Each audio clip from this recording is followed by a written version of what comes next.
A paz do Senhor, meus irmãos. Olha só, estou chegando aqui na igreja onde a gente está construindo o templo. Eu vou mostrar a vocês, ó.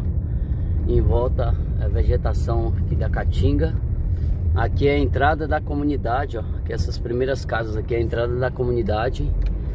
Essa comunidade que chama Pau de Rato. Hoje o pedreiro está ali trabalhando. Eu vou mostrar um pouco para vocês. A gente está construindo aqui um templo, uma sala para as crianças, uma cozinha. Tá logo ali, ó. Deixa eu ir lá mostrar.